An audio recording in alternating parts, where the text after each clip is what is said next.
Esse é o objetivo. E fui bem sucedido. Eu vesti vários chapéus, né? Imagina uma pessoa, um casal que ganha 2.000 por mês. Imagina um casal milionário.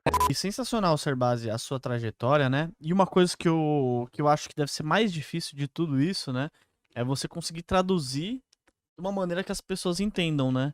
Porque, igual eu tava lendo o seu livro, o último, né? Cartas a um Jovem Investidor. É. Isso.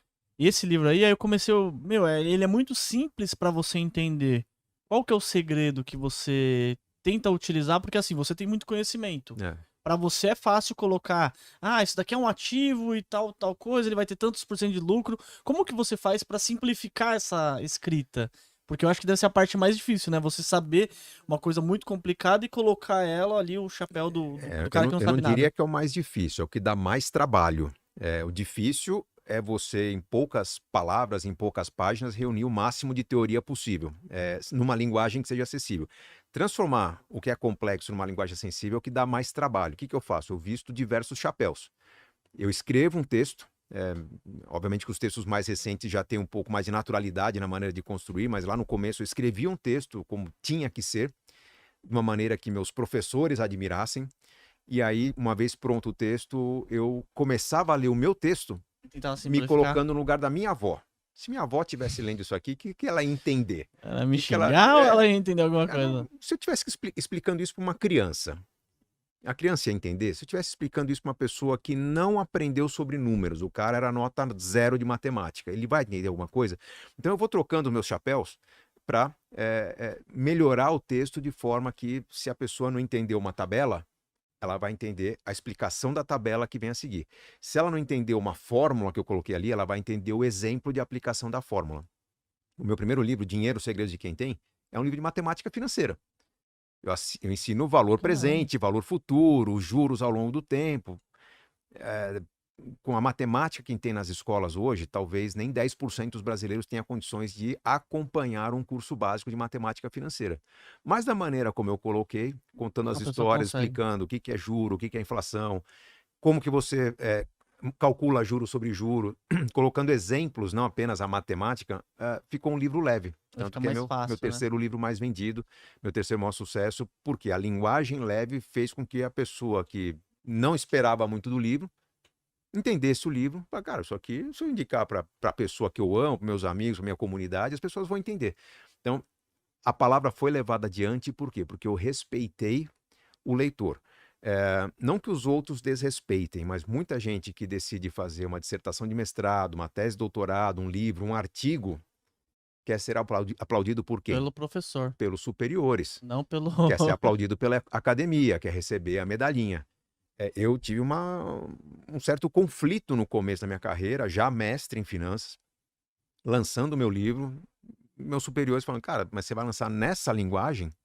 Isso ali é autoajuda. Eu falei, não, Nossa, e ele. isso aqui é linguagem de autoajuda, Nossa, propositalmente, porque o povo compra autoajuda. mas ele falou assim, Servaz, assim, Nossa, cara. tem uma história Caramba. fantástica. O primeiro Conta livro pra gente aí, que essa, saiu da esse gráfica, assim, autoajuda aí. o Tem meu que se editor. dar uma cutucada, O né? meu editor, ele É. trouxe da gráfica uma pilha de 10 livros. Falou, ó, nós tomamos o cuidado de separar para você, nesta ordem, os 10 primeiros que saíram da gráfica. Isso aqui tem um valor sentimental, valor histórico.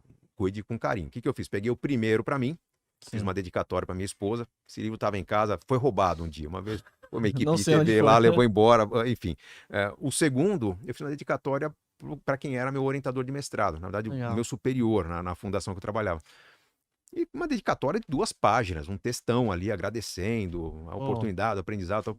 Levei para ele, ele pegou o texto, ele olhava assim, ele pegava o livro, virava, folheava, leu a dedicatória, leu a orelha. Ele olhou para mim assim e perguntou: "Você vai publicar isso?" desse jeito assim, Aí eu falei: "Eu não só vou publicar, como estou publicando." já Ele tá falou: "Mas publicado. isso vai para a livraria?" Eu falei: "Tá chegando hoje nas livrarias." Ele empurrou o livro assim e falou: "Dá para recolher?" Nossa. Eu falei: Eu achei que ele estava brincando, ele era meio piadista, assim, não, mas por quê?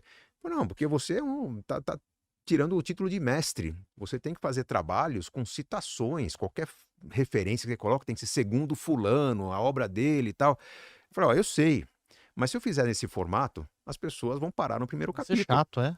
Pessoas, vai ser um livro acadêmico. Mas você é um acadêmico. Ele falou, não, mas aí eu expliquei meu ponto de vista.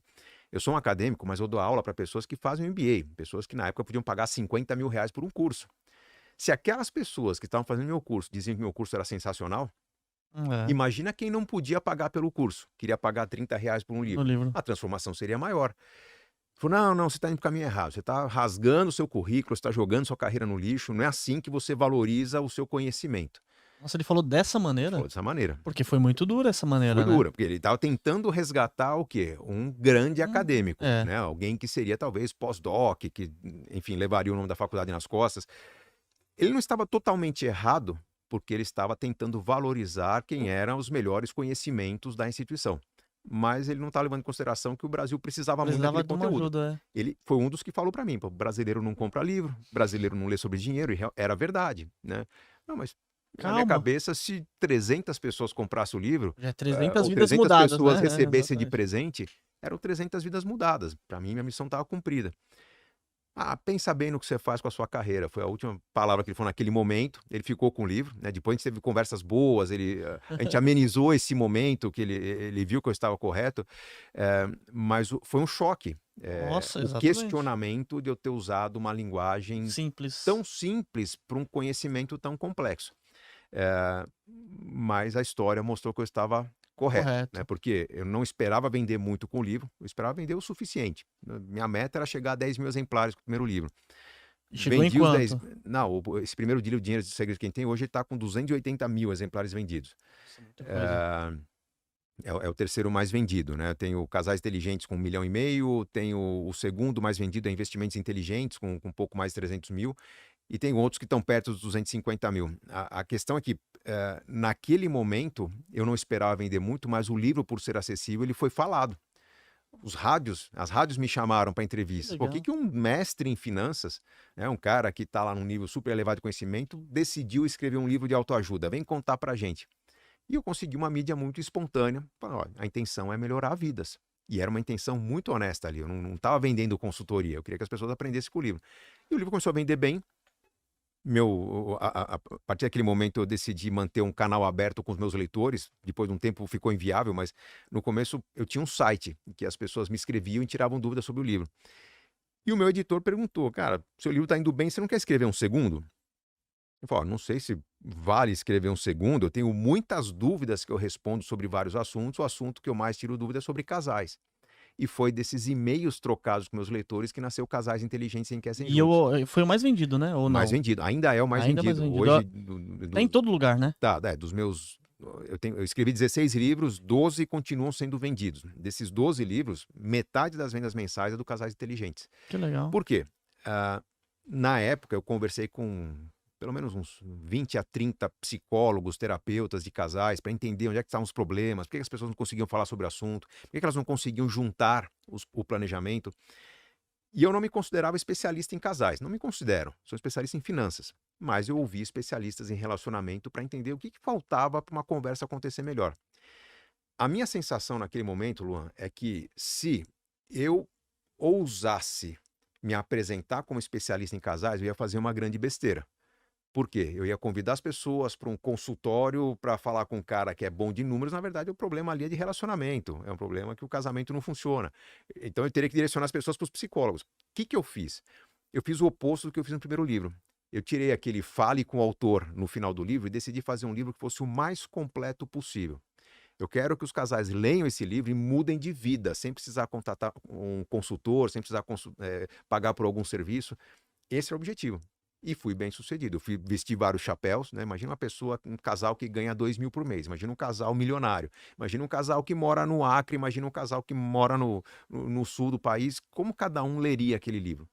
E aí fui fazendo ajustes no texto para ficar um texto mais uniforme. Curiosamente, esse livro tem uma edição internacional. Legal. No momento que eu fui fazer a edição internacional, falei, cara, o Brasil é um emaranhado de leis e normas, né? Deixa eu fazer uma versão americana. Se você procurar lá Smart Couples Get Rich Together, né, que é a versão em inglês, ele é um livro diferente. Eu reescrevi ele de ponta a ponta, como se eu morasse em algum lugar nos Estados Unidos, ou qualquer outro lugar do mundo, com uma relação mais leve com o dinheiro, que é o que as pessoas têm ao redor do mundo, ele tem uma pegada diferente. É o livro que eu uso como base para traduzir para outros idiomas. Se eu quiser traduzir para o japonês, para o italiano, vai ser essa versão americana e não a brasileira, porque ele é mais internacional. E se você for pegar, né, esses casais ricos, casais Inteligente. inteligentes enriquecem junto, cada casal ele tem um problema diferente, né? Porque o casal milionário, o problema dele não é dinheiro, né? E às vezes o casal que ganha muito pouquinho ali, o dinheiro pode ser o mal de Então, mas muitos o problemas. problema, mesmo casal milionário, muitas vezes é dinheiro. Também em Não dinheiro. é a falta do dinheiro, mas o que é feito com ele. Porque ser ou estar milionário, para a maioria das situações, não é algo perene. O cara pode estar fazendo sucesso com uma música, com uma empresa, o cara pode ter recebido uma herança, vendido alguma coisa, Tá rico sente, naquele momento. ele sentiu que tem uma oportunidade nas mãos. Sim. Se não há uma boa conversa sobre essa situação, há uma tendência de que ele, ou o casal, ou a família entendam que, pô, agora nós temos poder. É. Agora a gente pode tomar as Fazer decisões que a tudo. gente nunca pode tomar. E aí, quando o que o dinheiro não traz felicidade, ele te traz poder. Se você é uma pessoa feliz, você vai ser muito mais feliz com muito dinheiro. Se você é uma pessoa infeliz, quando você tem muito dinheiro na mão, você só vai aumentar a capacidade de fazer besteira. Se você é infeliz, está fazendo escolhas erradas na vida. Então, o que a gente faz? Quando a pessoa está diante de uma situação de aparente conforto, a gente tenta meio que colocar os pés da pessoa num balde de gelo. Cara, esfria um pouquinho aí suas ambições, esfria suas intenções. Vamos pensar em decisões que sejam mais perenes. Vamos Sim. começar a adotar um estilo de vida que a gente não corra o risco de perder no futuro. Ah, Recebi nos últimos meses, últimos anos, muitos casos de pessoas que receberam heranças, que receberam prêmios nesses programas, estilo Big Brother ou premiações de TV, grandes heranças.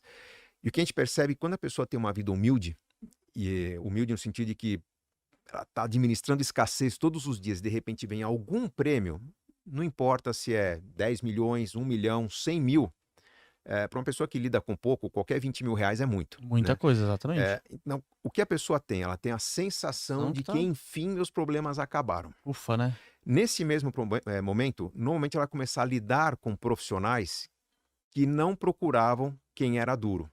Então, vai ligar alguém do banco, vai ligar alguém da corretora, ele vai cair num mailing de alguém que vai oferecer algum tipo de oportunidade, parceria. Esse cara começa a se sentir bajulado. Ele passa a se sentir uma pessoa VIP. Agora eu sou especial. E ele, nesse canto da sereia, ele está extremamente exposto a aceitar qualquer tipo de proposta Ah, sem vamos avaliar, até porque fazer. ele não tem capacidade de avaliar, ele não tem experiência com isso. Então é muito comum o cara ganhar um dinheiro, ganhar um prêmio, falar, pô, agora eu vou montar um negócio, agora Nunca montou negócio nenhum. eu vou dar um presente para meus pais, agora eu vou me presentear. Tudo bem. Só que você está levando em consideração que com essas decisões você pode estar começando a pagar impostos maiores ou lidar com situações que você não administrava. Tem um tipo de dor de cabeça que não fazia parte do seu dia a dia. Então, toda novidade traz imprevistos, toda novidade traz custos que você não conhecia. O que a gente faz quando recebe alguém que tem um prêmio? Mas quanto que é esse prêmio? Vamos supor que o cara ganhou R$ 1 milhão, tá? Pode ser um sorteio, pode ser uma herança. Pode ser um imóvel que vale R$ 1 milhão. A gente faz um esforço muito grande de tirar da cabeça dele que ele tem R$ 1 milhão. Cara, você não tem esse valor. O que você tem agora? R$ 1 milhão, muito bem cuidados. No atual momento econômico do Brasil, taxa Selic aí cair para baixo dos 11% ao ano, o que você tem é um ganho consistente de 0,7% ao mês. É verdade. Então, esquece R$ 1 milhão, o que você tem agora? Uma renda perpétua de R$ 7 mil por mês. O que você acrescentaria à sua vida com R$ 7 mil por mês? Quer pagar um aluguel mais caro? Quer ficar sócio de um clube? Quer pôr o filho numa escola? Quer fazer uma viagem? Não tem problema algum. Esse cara nunca mais vai quebrar.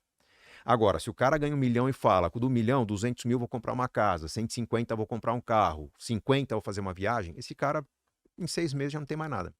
Então, o que a gente faz é tentar garantir que o 1 milhão fique preservado. Preservado. A gente coloca uma redoma em A torno vaquinha dele dele. ali preservada e ele só tirando E leite. daqui para frente, todos os cuidados serão tomados para que ele viva com aqueles R$ 7 mil. De preferência, se ele continuar trabalhando, é 7 mil mais a renda dele. Tentar manter um pouco o estilo de vida para não desvalorizar aquilo que o levou aonde ele está. As pessoas que ele ama, os amigos, a fé dele, aquilo tudo é muito importante para que ele continue sendo uma pessoa saudável. Então, o planejamento financeiro começa aí. né? E daí para frente a gente vai melhorando a carteira de investimentos, a estratégia, a qualidade das escolhas. Você quer comprar uma casa mesmo, né? Então vamos pensar numa casa que não te gere dor de cabeça, que não vai custar caro em decoração, em impostos, em manutenção. Então tem desdobramentos que vêm a partir de como administrar aqueles 7 mil por mês. Mas antes disso, a gente tenta fazer a pessoa esquecer do Olha. tamanho do prêmio, porque é onde a maioria se perde. Tubarões, se vocês quiserem ver cotação de ações, de fundos imobiliários, de BDRs, ETFs, criptomoedas, você consegue ver através do site do Investidor 10, a plataforma completa. Tem diversos rankings também, maiores lucros, maiores ROIs, empresas que pagaram mais dividendos nos últimos 12 meses. É uma plataforma completa e você consegue gerenciar sua carteira. O QR Code tá aqui na tela, aqui, só você acessar ou no link da descrição aqui do vídeo também.